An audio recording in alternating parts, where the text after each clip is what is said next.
All right, Saagar, what's on your radar? Well, as I told you all last week, one of the most important stories I have my eye on that the mainstream media is largely letting go by unnoticed is the upcoming May 1st deadline that the United States set under the Trump administration to pull all remaining troops out of Afghanistan. The deadline was set as part of a nascent peace deal that was struck by the Trump team with the Taliban, in which U.S. troops would withdraw and the Afghan government would agree to let the Taliban participate in the legitimate political system there. In my estimation, it may be one of the most important things that Trump did while he was in office, and that is exactly why the establishment is doing everything in its power to push Joe Biden to reverse it and keep the gravy train going on forever. Already, the Pentagon has said the Taliban has broken the deal, giving Biden the cover if he wants it to stay in Afghanistan. But to show you just how duplicitous they really are is a stunning new report from the New York Times. This entire time, I've told you there are only 2,500 troops in Afghanistan. Well, it turns out this was a bald-faced lie from the Pentagon. There are actually 3,500.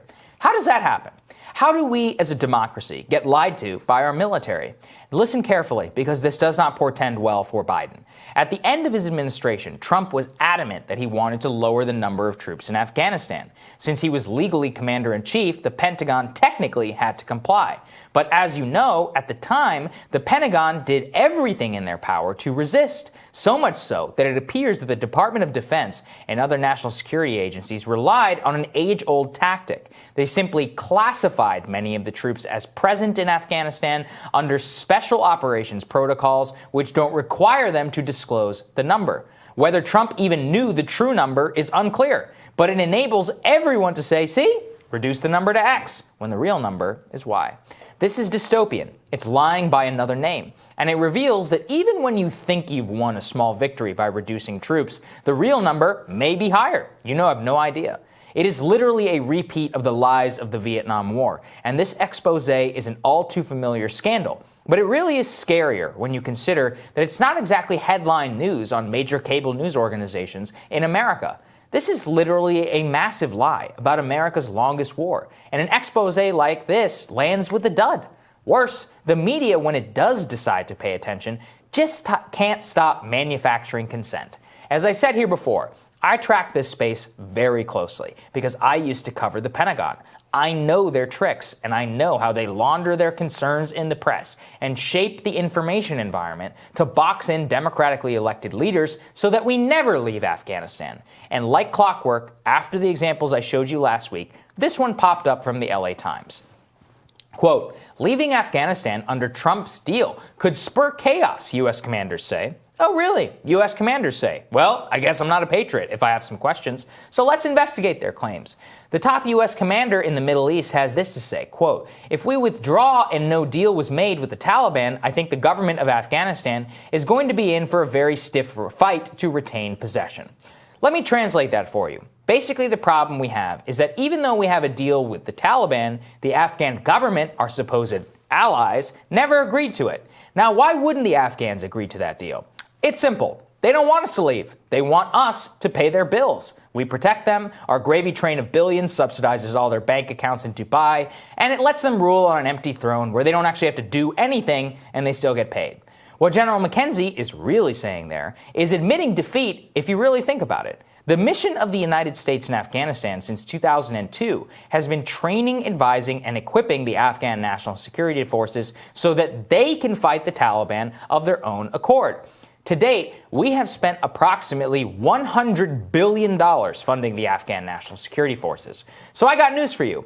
If after $100 billion and hundreds of thousands of American troops who have supported them over the years, that they still in 2021 can't protect themselves, then it's over, folks. It ain't ever gonna happen. The force is simply too inept, it is too corrupt, and it is incapable of doing what we want them to do.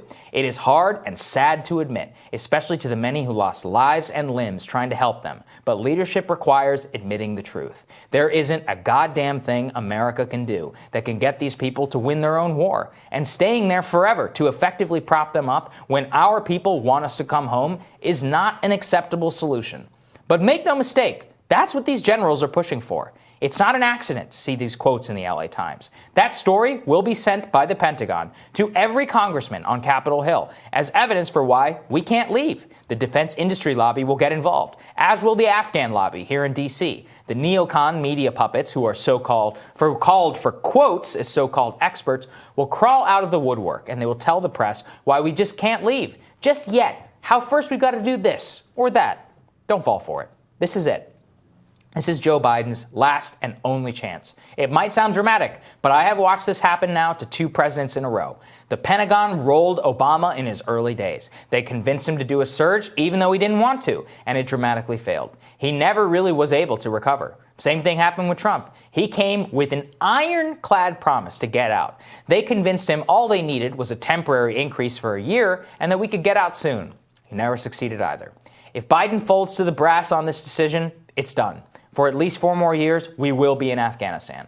And I truly believe this might actually be the last chance. Because if we're still there on the 20th anniversary of the invasion, it will become so ingrained in Washington policymaking that I doubt we will ever be able to leave. It's pretty amazing, Crystal. The 1,000 troop lie. I mean, look, they've been doing this for a long time, but just in the middle of we're supposed to have a peace deal, and then we don't even know the number of real troops in Afghanistan. How are we supposed to then have some system, even if they tell us they're gone? Do you believe them? I don't necessarily. You would find out, as we did in Niger or where else, whenever 4 guys accidentally get into something hairy and somebody dies. And you'd be like, wait, we have troops in Niger? Or like, wait, Somalia? What's happening exactly? This is what happens. They've been doing this for a long time. But the scale of it is what's stunning. And you see those Times quotes, the LA Times quotes, those guys saying they're admitting defeat. They say, we cannot leave because if we leave, the Afghan government will fall. Well, what have you been doing for 20 years? What's the point of staying? So if we have to stay to keep the government afloat, and the reason that we're staying is in order to keep the government afloat, in the long run, it'll eventually happen. We promise, even though we spent $100 billion trying to do this. I'm really worried. I think Biden's going to fold, and the media won't hold him to account for it. It certainly looks like Biden's going to fold. I mean, that's what all the indications are at this point.